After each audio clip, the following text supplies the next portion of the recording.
Ladies and gentlemen, welcome to our special coverage, our special daily coverage. My name is Amal Mukhtar. I have all the pleasure to be with you in this special coverage. We're focusing on the latest developments concerning the Iran-US war and Egypt's role. Actually, President Abdel Fattah al-Sisi today have received a phone call from Iranian President Masoud Pezeshkian, and both leaders have spoke about called for the deal with the efforts made to reach a memorandum of understanding between the American and the Iranian side. And to shed more light on this, we have the pleasure to have with us over the phone our dear guest, His Excellency Ambassador Gamal Bayoumy, former Assistant Foreign Minister. Good afternoon, Your Excellency. Good afternoon. How are you? How are you? Your Excellency, a phone call took place as the President President Abdel Fattah al-Sisi received a phone call from the Iranian President Masoud Pezeshkian, in which they discussed the importance of implementing or going with a memorandum of understanding between U.S. and Iran. How did you follow the phone call between the two leaders? I am always optimistic, but here I'm still resistant to my optimism, because still we have parties who are not concerned for peace. First, the Prime Minister of Israel, he will exactly go to jail when the war stops, because he is requested by the International Court of Crimes, he is requested also by the justice system in his own country. Second, the armament industry, they sold armaments in our area in the last few years by trillions of dollars. So those are not in favor of stopping the war. But anyway, if our president received a phone call from his counterpart from Iran, this pleased me very much, because this means that Egypt and our president and our diplomacy is in good contact with all the parties in the world. We are a rare country where we have very good contacts with every party in the whole world. That puts us in a position where we can mediate in order to reach a peaceful solution. And many countries trust our ability to do this. So let us hope that this silly war will take place, will stop, and peace will take place. Yes. Also, today, U.S. Secretary of State Marco Rubio have said that the agreement could take only some days, and there is going to be a memorandum of understanding or agreement between U.S. and Iran, despite at the same time, there were fresh strikes, U.S. strikes on Iran. How did you read this? There is a sort of hesitation on the American side. They are one day with the peace, one day they threaten Iran for continuing the war. I am not sure there, because we have a president which is not solid whenever he talks.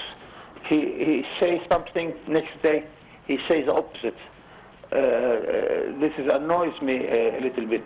But anyway, I hope that the American position will be strong for peace, because nobody can tolerate continuous war, silly war like that. The difference here is about the Iranian nuclear program. What do they want from Iran? Iran is an independent country, and they have all the right to make a sort of nuclear reactor for peaceful use. They deny this, while their main solid alliance, which is Israel, has hundreds of warheads, and they do not declare this. And nobody is open a mouth to ask Israel what they are doing with those nuclear weapons, although they are not party of the international treaty for the nuclear energy. a very strange position, but it is complicated, but we are there. I trust that Egypt knows exactly what do we know, what do we do, and at the end of the day, let us hope for peace to come and impose itself on all parties. Yes. Also today, the Minister of Foreign Affairs, Badr Abdulati, held a phone call with his Qatar Prime Minister and Foreign Minister Sheikh Mohammed Abdurrahman Al Thani to follow up on the latest developments in the U.S.-Iranian negotiations. The two officials discussed the latest and stressed the importance of finding a way out and bridging the gap between the two parties with the aim of reaching an agreement that could address the concerns of all parties. And they highlighted the importance of intensifying and continuing with the diplomatic and political efforts during this critical phase of negotiations. How did you follow these talks between the two leaders over the phone? Yes, with a lot of satisfaction, because really I am not happy with the Iranian bombing the American bases in the Gulf states, and it hits some citizens there. One Egyptian was dead. This is not really the situation which we would look at, but Qatar and other Gulf state countries are trying their best to be mediator to reach peace. And I think that we trust that they are doing this for their own benefit. And here we expect that Egypt, with the Gulf states and with Morocco, Algeria, and those Arab countries who are still standing on solid feet, can do something to stop this war. Yes. Also today, China have called on all parties for finding a way out also from, and described the ceasefire as a fragile ceasefire, and urge all parties concerned to preserve the fragile ceasefire for the Iranian war after the U.S. forces have attacked the missile sites in Iran, as well as boats trying to lay mines. Also, how did you follow the reaction of China? It is really another addition to the forces which are trying to bring peace to our area.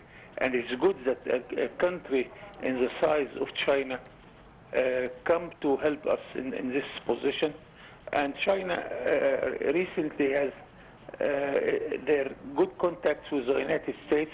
The President of the United States was there a couple of days ago, and then we have direct contact between China and the American presidency, which makes China also another party who can affect all the efforts to bring peace to this area of the world. Yes. Your Excellency, Ambassador Bayoumy, what is the framework agreement? We're supposed to, a framework agreement is going to come out of the negotiations. What does it actually mean, the context of ceasefire terms and political commitments, or legally bringing obligations? I think they agreed on most of the problems. Except one.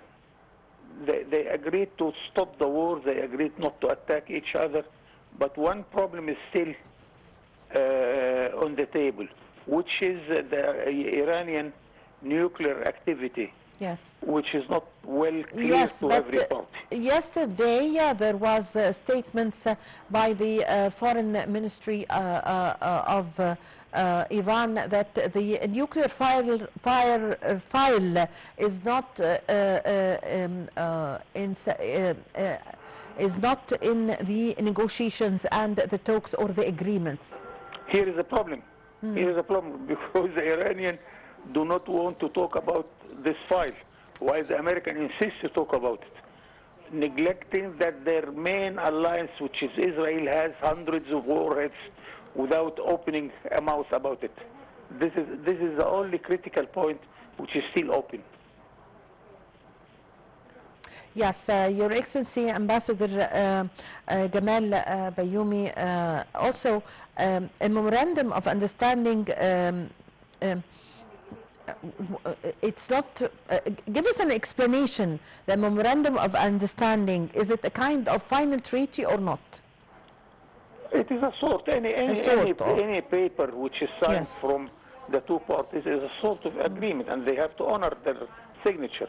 Yes. So neglect the name, but after all, it is an international agreement between two parties. Yes. I thank you very much for your time. Thank you for your valuable information, Your Excellency Ambassador Gamal Bayoumy, former Assistant Foreign Minister.